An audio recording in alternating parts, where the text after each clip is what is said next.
السلام عليكم ورحمة الله وبركاته. أكم درتور دفتو تورمو كارتل الفود فياكيسني نجانكي يباكم سنزرتني تسين هاga qabu sinin jecha arramoto waan haaraa qabadhee isiniif dhiyaadheen jira. Warroonni chaanaalii kiyyaaf haaraa taatan subscribe godhaa isinin jedha. Viidiyoo kiyya like gochuudhaan na jajjabeessaan affeerraa kiyya kanatti aansuudhaan arramoo akkaataa zabaadiin itti hojjetamu waliin ilaallaa hanuma duuka bu'aa isinin jedha. Durarratti aanan akkuma binneen yookaan akkuma finneen ni danfisnee qorrisiisna. Danfee sirritti qorree yeroo jedhee kun akkanatti gubbarratti akkanatti ititee gala. Kan gubbarratti itite kana irraa fuuna jechuudha. Irraa fuunee walitti deebina. Kunoo isa gubbarratti itite san irraa fuudheetiin jira. Inni yeroo danfee qorree sirritti qorree akkasii gubbarratti gala irraa fuunee achi booda immoo ibiddarra kaa'a. Deebiseetiin ibiddarratti deebisee ho'isa. Maaliif qorraa san deebisee zabaadii hojjechuu hin danda'u.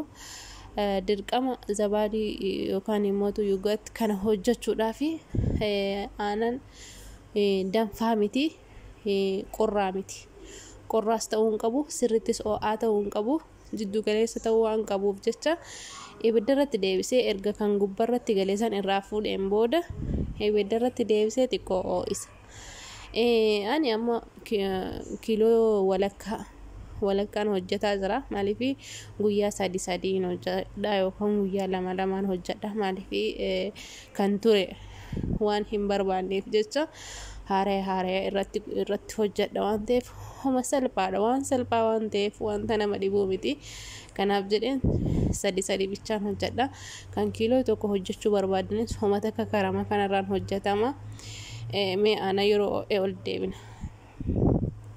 Kunoo amma OA jira. Ibiddalla jedhama xiqqeessitu akka sirritti dafee akka hin danfine jechuudha. Sirritti ho'uu hin qabu. Amma erga OA kallaataa keessatti naqna.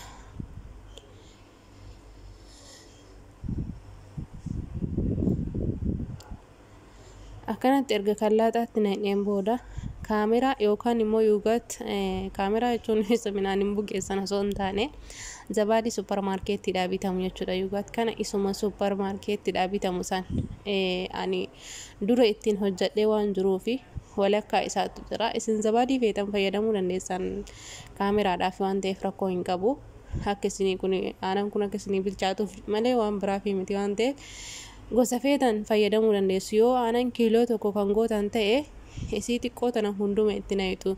Yoo kan kiiloo walakkaa gootan ta'e mootu walakkaa isii itti gootu jechuudha. Maaliif guutuu yoo itti gootan zabaadii sirritti bukeessa waan ta'eef jiddu galeessa akkuma kan suuqii san barbaanna waan ta'eef walakkaa isii bichaatti godhee ani amma kunoo isii walakkaa itti godhee itti qadaadee amma kallaataan itti banee sirritti waliin dhaachuu kallaataa keessatti.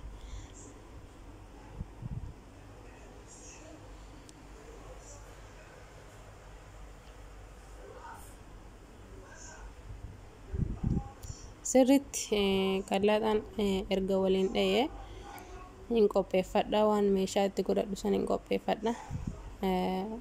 Waan feetanitti godhachuu dandeessanii. Meeshaan akkanaa ta'ee kan suphee irraallee hojjetamu ni jira. Yoo kan suphee irraa hojjetame sanis hin qabaanne kanneenumatti homa qabanitti hojjechuun hin danda'ama. Maaliif dirqamni hin jiru. Namuu mana keessaa meeshaa garaagaraa qaba waan ta'eef anis kanan qaba. Kanumatti hojjedha rakkoo hin qabu. Amma hundattuu xiqqoo irraa gica jechuudha.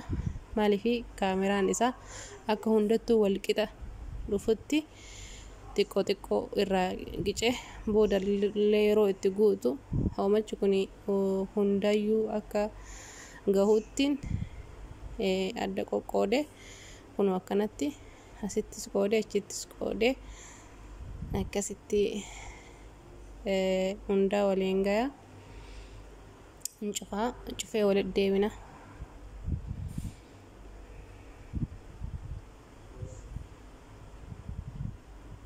Kunoo cufee isaan irratti naqadhee jira.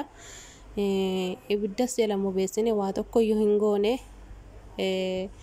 gaazii isuma nyaata irratti hojjetan san achumarraan kaa'e malee waa takkayyuu hin godhu yeroon ho'a waan ta'eef. Yeroo qorraa yoo ta'e immoo furunii bantanii daqiiqaa 2 yookaan 3 qorrummaan akka keessaa bahu gootanii fiddanii dhaamsitanii keessa keettan.